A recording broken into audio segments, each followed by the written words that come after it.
Hello, you're listening to Hugo Talk. So here is an interesting video, a follow-up to the one I posted earlier, which some people are very grumpy about. All I'm saying is not to let the media manipulate you into losing it in a fit of rage, or to do something stupid without thinking first, which is part of their strategy. And this video, this story, kind of backs up my point. We've got this story here in Idaho. So for the last week or so, they were advertising a Pride event, Pride in the Park, usual rainbow stuff. It turns out that one of the sponsors of this event was the Satanic Temple. Now, I've said before about these Satanic Temple people, they work with the mainstream to wind people up. What they will do is, say for example, they will demand that in the name of equality, we want a satanic after-school club, okay? Because you've got a Christian one, and they will say, well, it's discrimination if you don't allow us to have a satanic after-school club. And because the school then gets so much flack, what do?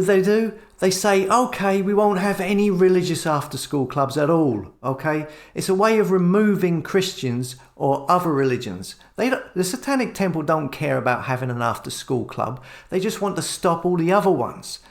And as you have seen, the Satanic Temple get featured a lot in the mainstream media, like on the Tucker Carlson show on Fox, for example. And it's done to wind people up, to get them angry, to provoke a reaction. Because without them getting angry, then the schools wouldn't start cancelling all the religious after-school clubs, because they don't want to be accused of religious discrimination by banning the Satanic Temple and not the others, if you see what I mean. Anyway, this was a headline a week ago.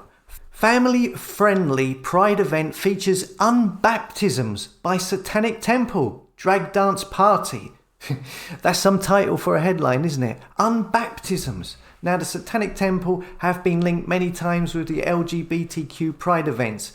Why do they call it Pride anyway? I mean, who came up with that idea? Pride, of course, being one of the 7 deadly sins. In fact, if you go back to the Bible, it was considered the worst of sins. But anyway, it says here, the Pride in the Park celebration to be held on June 11th in Idaho says on its website, it strives to be bigger and bolder than ever, calling itself family friendly. And here's a list of all the events at it. And you will see, highlighted there at the bottom, you will see the Satanic Temple Idaho listed as one of the participating vendors, groups and supporters.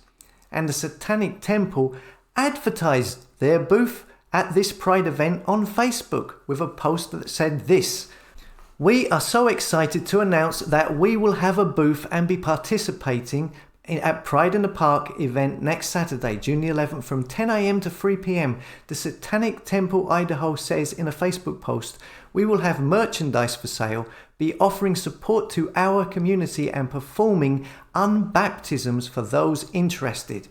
Just know Satan loves you for you. Hail Satan," it says here.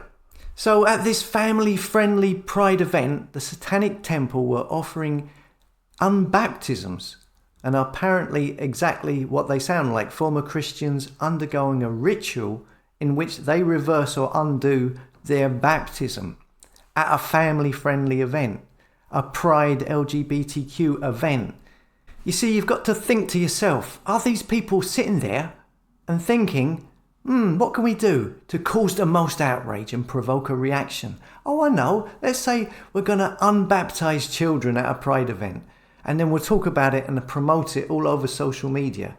And of course, this did cause outrage, as you would imagine. And look what happened the other day.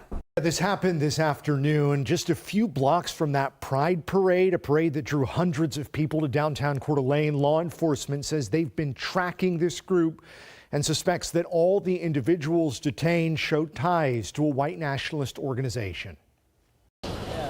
Coeur d'Alene police praising the actions of a quick-thinking 911 call. I don't think this would have been as successful had we not had one extremely astute citizen who saw something that was very concerning to them and reported it to us.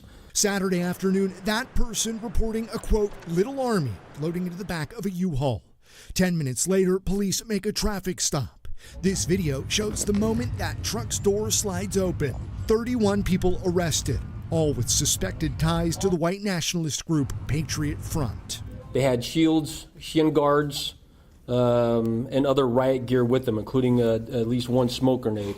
The arrests happening just blocks from North Idaho's Pride celebration, an event that organizers say drew hundreds of supporters. We have been through so much, so much harassment and attempts to intimidate, on the psychological level. And the truth is that if you allow yourself to be intimidated, you let them win. And what we have shown today is that you will not win. Love will win. Police now working alongside federal law enforcement to process all 31 arrests.